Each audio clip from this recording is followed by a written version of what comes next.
You're listening to the Served Up Show, a podcast that features inspiring beverage professionals and topic experts that share their passions through meaningful content. Your hostesses, Bridget Albert, is best known as the Market Fresh Mixologist, an industry mentor with over 25 years of experience. And I'm Julie Milroy, best known for my passion for leading change and helping others grow in their careers. Grab a cocktail and sit back. Let's learn how we can make a positive impact in our industry.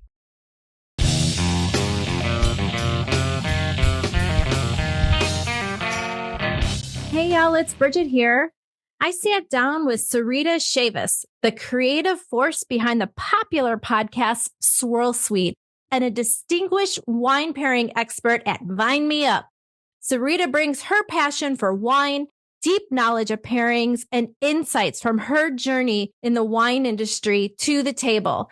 Get ready to uncork delightful anecdotes, expert tips on wine pairings and food, and a glimpse into the world of podcasting with one of the industry's leading voices. So sit back, relax, grab yourself your favorite glass of wine, and enjoy the show.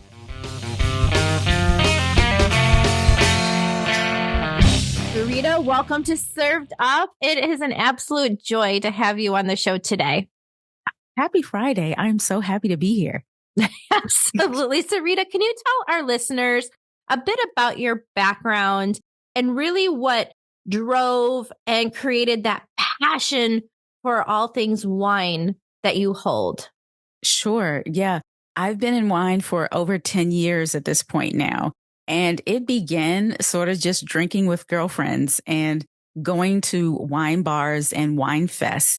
Wine fests were really small when I started drinking some moons ago. And I went to California for the first time. One of my college friends was getting married in Sacramento, and I decided to stay an extra day and drive around Napa. So I drove around Napa, and I don't know, something really clicked there. I was standing at the top of a mountain at this winery drinking California Chardonnay, and I was just like, it was a breathtaking view. And I couldn't shake that moment. So when I got back home, I had a suitcase full of wine, and I started to really get serious about it, ordering wine books from Amazon, Wine 101, so I could really understand sort of like how wine is made. And I started to jump into wine classes and go to wine tastings in DC. Most of the wine tastings occur at wine shops on Friday evenings where distributors come and display different wines they want to promote. So I would hop on and off the train and just taste wine on Friday evenings. And that's kind of really how I got started. And it just never stopped. Eventually, I started working at a winery. I was there for a number of years when I started a blog. The blog turns into a podcast, and the rest is history. Let's talk about the blog and about the podcast. Sure. Can you tell us really what you chat about and where we can find it and why it holds importance to you? Yeah. So the blog was, it still is. It's VineMeUp. That's how the blog started. And I was sort of chronicling everything that I was experiencing in wine, every great wine that I tasted on these small trips to wine shops, winery visits, wine dinners, that sort of thing. I was writing about everything. And so the podcast came along because one of my co-hosts walked into the winery that I was working at, and I did her tasting, and we became buddies. We didn't live far away from each other. She introduced me to our other co-host, and it was four of us total that started to hang together because we used to see each other at wine events. The more seasoned I got as a writer, the more things I started to get invited to. So at embassy tastings and wine dinners, and we used to hang out after and just wine nerd out about everything. And from there, we really became good friends. And I said, this would be a really cool YouTube show. At the moment, there weren't many people of color talking about wine in any capacity. So I turned us into a YouTube show, and the Swirl Suite was born. And podcasting was very new back then. So as soon as I discovered podcasting, I was like, oh, easy. We're going to turn this audio into a podcast. And that's how the podcast started, the Swirl Suite podcast. I love that because all things I think that are good, come from a real place. Right. Sure. And so it's really cool that you've embraced wine, which is so communal and so much more than, just drinking grape juice. It does bring people together. And it's such a fascinating topic because the varieties are endless, right? You're always learning. Always learning. Yeah. And it's so fun to me that you were so inspired by Napa. I too have experienced that. I always call Napa Sonoma. It is one of my happy places. There's just something magical and almost soulful, spiritual about it if you let it in. Yeah. Yeah. Those are great words. That's great. Yeah. It's true. It's just, can you talk more about your co-hosts and their journey? Sure. Yeah, absolutely. So it's four of us total. So we have Leslie Freelo. So Leslie started out doing wine tours in Maryland. So Leslie is what I call like a ride or die Marylander. She was born and raised in Maryland, and she loves Maryland wine. She loves everything about drinking where she lives. And she started doing wine tours in Maryland via Vino 301. That's her wine tourism company. And she did that for years. But during the pandemic, wine tours weren't happening. So she decided to turn that into an online wine shop called the Wine Concierge. So now she has another sort of business where she just sells wines and she focuses on BIPOC winemakers and women winemakers. And her selection is wonderful. That's exactly where I get my wine from. So Vino 301 and the Wine Concierge, that's Leslie Freelo. Tanisha Townsend, she lives in Paris. So we met in DC, but she's originally from Chicago. She's a Chicago girl. But she got an opportunity to study Burgundy wine and take an exam and become like a master of Burgundy. And she didn't want to come back home. So that was her story. She came back and figured out how to move to Paris. Didn't really know the language, but it felt like home to her. So she's been there for, oh my goodness, it has to be almost 10 years now. But that's her home. And what's unique about her is she teaches American wine in Paris. It really she teaches incredible. Yeah. I love it. So Paris is my favorite city.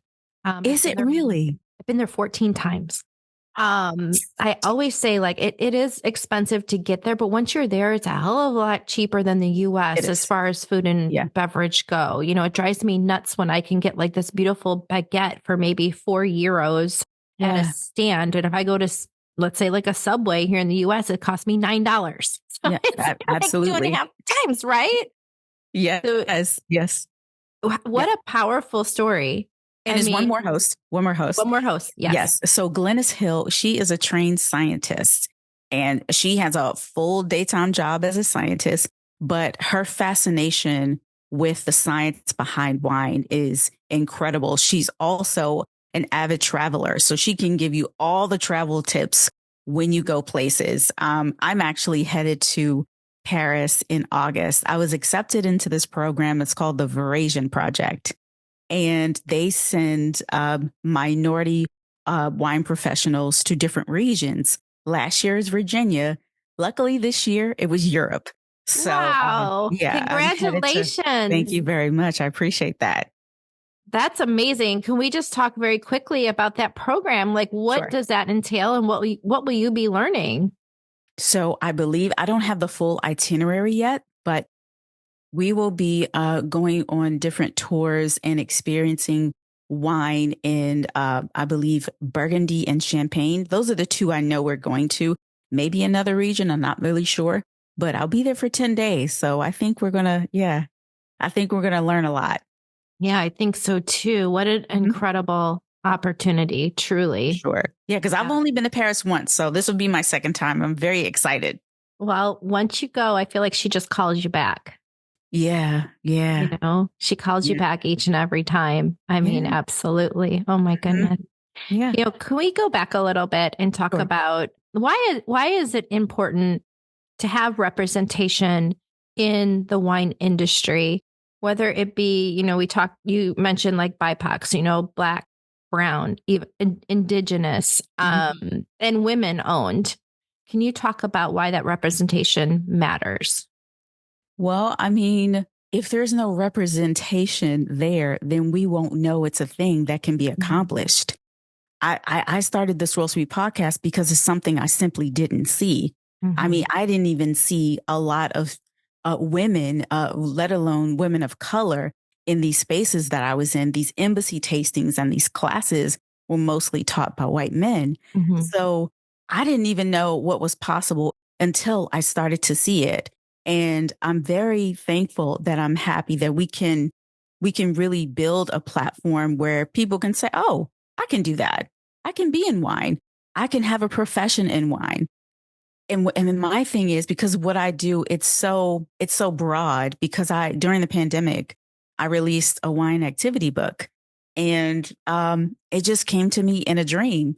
And the next thing you know, I contacted a group that helps, self publishers get books off the ground. I don't know. That's the only way I know, is to hit the ground running. There was really no hesitation when I want to do something. So, and I think that's important for other people to see, in case they don't have that ambition.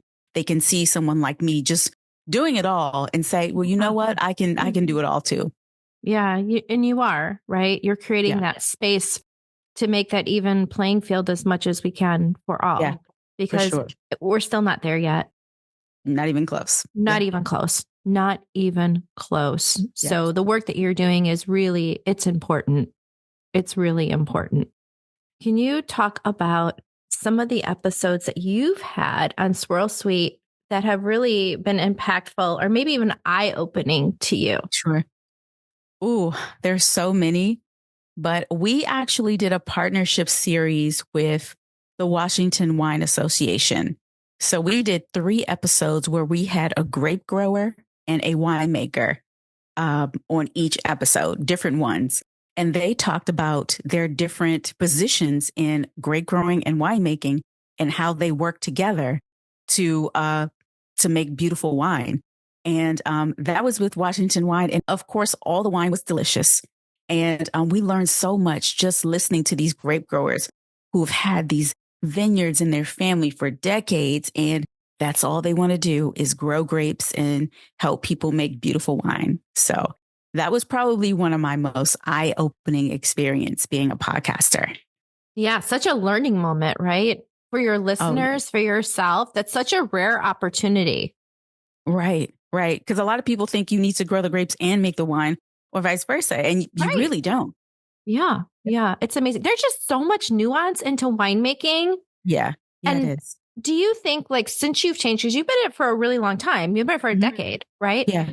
Have you seen things change in the wine world from when you really started getting curious about wine to being the professional that you are today? I've seen some changes. I've seen changes with who are telling the stories.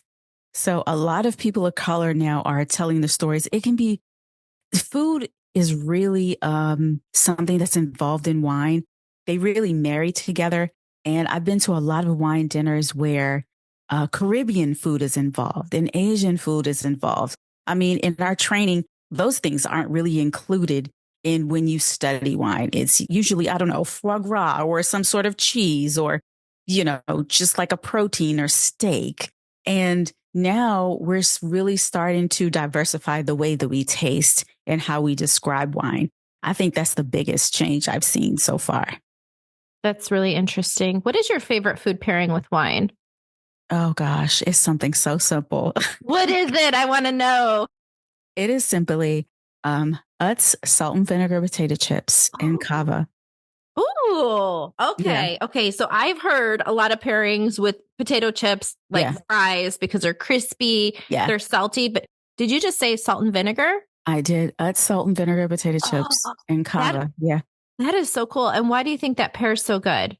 I don't know. I think that that vinegar in there with that saltiness, it really pairs with a really nice, well balanced cava because it has that acidity and they really match each other. I don't know why, but they go so well together. No, I absolutely agree. We've talked a bit about wine. Do you like bubbles? Like, are you into I'm a lot insane of about bubbles. let's Insane. talk about some champagne, prosecco, like all of it. Yeah. Can you talk about your love of all things bubbles? Yeah, I think Kava is probably, I say I'm Kava's best friend because I can't always afford champagne. But I love how special Kava can be without having a champagne price point. So and I've never been to Spain, but I can't wait to go. But I love the varieties that they choose, the Chardonnays, the Macabeo, the Chirello. I love those varieties in a sparkling form. And I think it's just absolutely fabulous that you can buy a whole case of it and really feel good.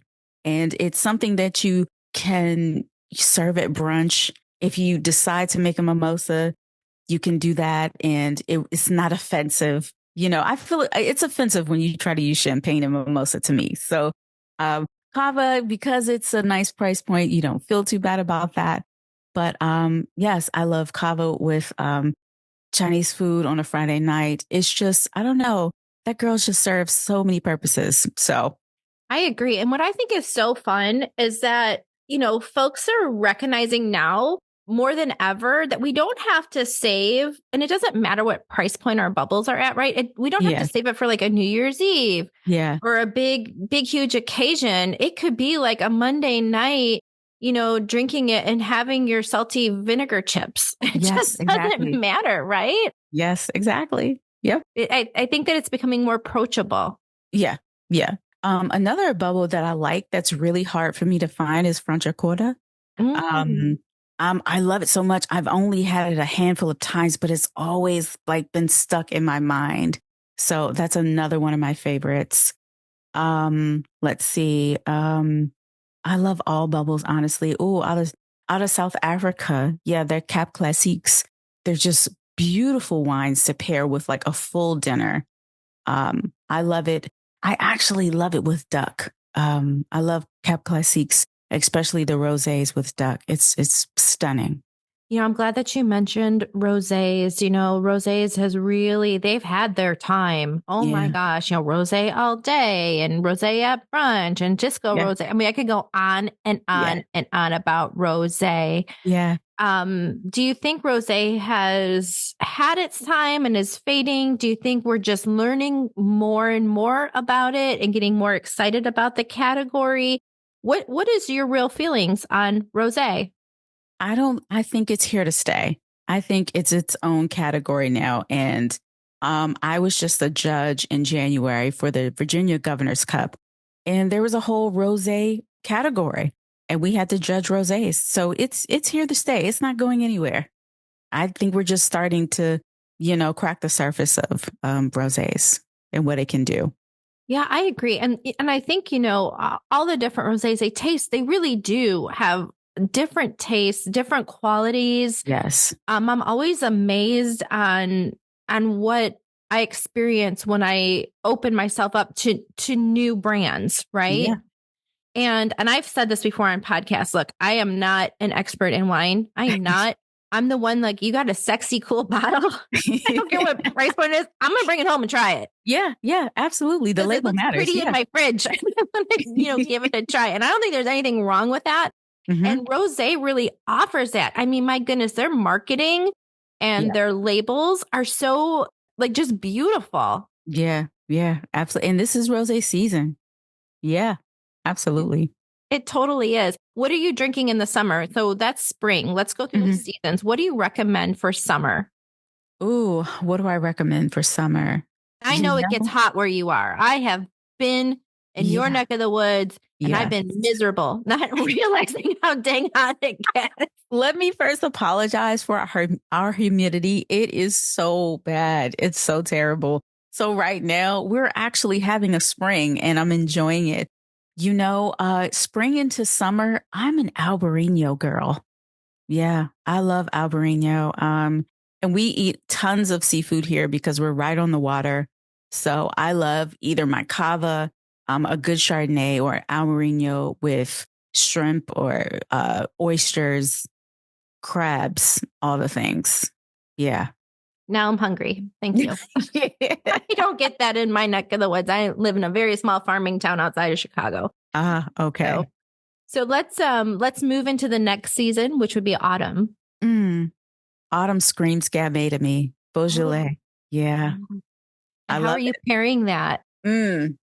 I love providing a Beaujolais or a Gamay around like turkey, Thanksgiving. Yeah, absolutely. And I like, okay, this might sound a little weird, but I love livers. I love poultry livers. So like chicken livers and duck liver. I guess that's where the foie gras comes in, but I love that with Gamay. It is absolutely stunning.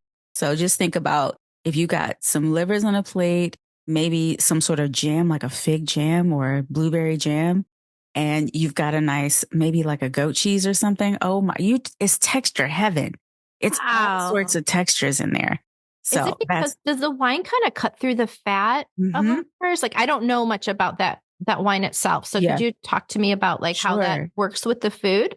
So Gamay is a red grape, but it's light and it's acidic. So think even lighter than a Pinot Noir. So yeah, so Beaujolais Nouveau, that's a holiday in France, and they make this Beaujolais that's meant to drink now. And but when you have your villages, your older Gamays, they have a bit more weight, a bit more texture, but it's a light grape. It's meant to drink with something a little fatty with some texture. But yeah, it just cuts through that acidity in the red, just cuts through that fat beautifully. That is really cool. What about winter? Ooh, winter. Oh gosh, so many. But I love a good pinotage. South Africa, another place I would love to visit someday, but I love pinotages.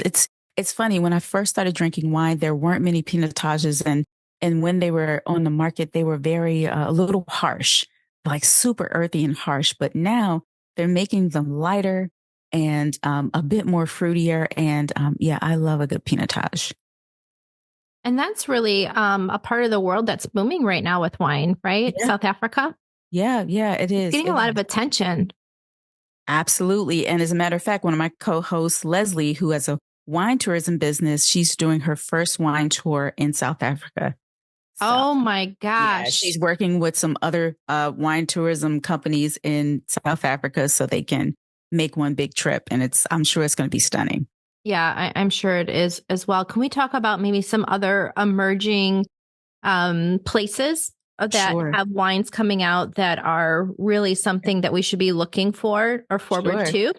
Well, I mean, I cannot leave here without talking about Maryland wine, Maryland and Virginia wine. I think those are two regions they've grown so much since I jumped into this industry. And Virginia wine is getting all the praise right now, which is understandable. They make some beautiful wine and they're growing so vastly because they have so much support from the Virginia government. So there's so many programs that you can get into if you want to be a winemaker in Virginia or grow grapes in Virginia. There's so many programs that help you with that. Maryland's got a little ways to go. They're much smaller, but they make some beautiful wines as well. The winery that I worked at, Black Ankle Vineyards, is a French style winery right there in Maryland, and their wines are excellent. So, Mm, yeah. that is so exciting. It really is. When I live in the Midwest. Mm-hmm. And for so long, I mean, my God, we just had shit wines. I'm just going to Yeah. say it. I'm just going to say it. If you want to have sweet garbage, come to the Midwest for such a long time.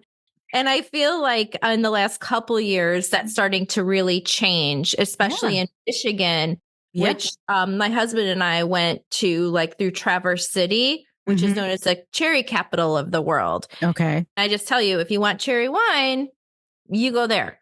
Oh But I boy. was really pleasantly surprised on the quality of wine that's coming out of that area.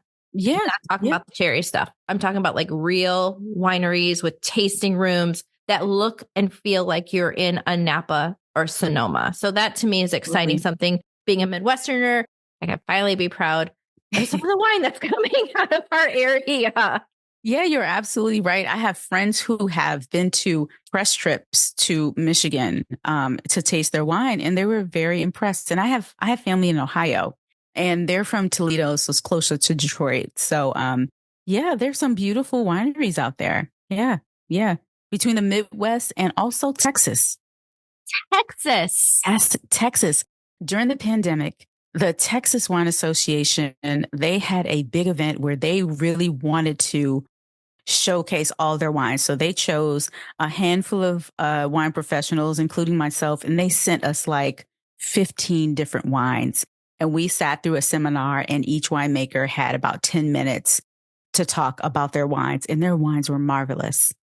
Can I ask you something, being a novice myself? Uh-huh. You know, the wine that's coming out of the US, and are we considered then that's in the New World category? Oh, we're definitely New World. Yeah, for sure. I mean, not Old World, but I didn't know maybe if there's another term for it, or it's still those two buckets. As far as I know, it's still those two buckets. Yeah. Yeah. I wasn't too sure. Wouldn't it be cool if the wine industry grew so much that you could really experience wine, truly delicious, good wine that's not going to give you a headache the next day because it's all, blueberry flavored. And you can experience it, kind of across the US and take a road trip and just have, experience the United States in a different way. That would make a great TV show. Let's do it. Yeah. Yeah. I don't need to be on camera. I'll be a producer back there with Kyle. So I don't know enough about wine to have that TV show, but I think that it would be absolutely incredible. think that's even better though, because you would just chronicle the learning process of discovering wines. That's a show. Oh, wines across the US. I would love to experience more. Yeah. I love that you said Texas, because Texas, we really think of like bourbons come out of Texas. There's a big single malt craze coming out of Texas, a US single malt craze right now, which is wild. So to hear that they have some great wines, I think is very exciting. Yeah, yeah, for sure. It's really amazing. Yeah. What's next for you? I kind of want to be behind the scenes. I'm going to start doing sort of these digital profiles where I highlight different winemakers and wine professionals, and I give them footage of it's just think of like the day in the life. So I want to travel to different winemakers and different wine professionals and just turn the camera on and let them talk and let them tell just a different part of their story. So I think my next step is really going to be bumping up the producer side. Man, I hope you do it. I'm following you. You are very inspiring, Sarita. Thank you. Thank you so much. No, just everything that you're doing to help educate all of us. Yeah. And make the category more inclusive. It's wonderful. It's the way I learn. This is the way. I didn't realize it, but this is the path of my learning. Yeah. But you're definitely where you're supposed to be. I appreciate that. Yeah. Well, on behalf of Served Up, I want to just thank you so much for being on the show today, Sarita. And I want to wish you just some great health and a lot of peace. Cheers to you. Thank you. Cheers to you. Thank you for having me. This was wonderful. Thanks for listening. Served Up is brought to you by Southern Glazers Wine and Spirits. Produced by Zunu.online. Music by We Killed the Lion can be found on Spotify. Make sure to subscribe to be notified of future Served Up episodes. Cheers!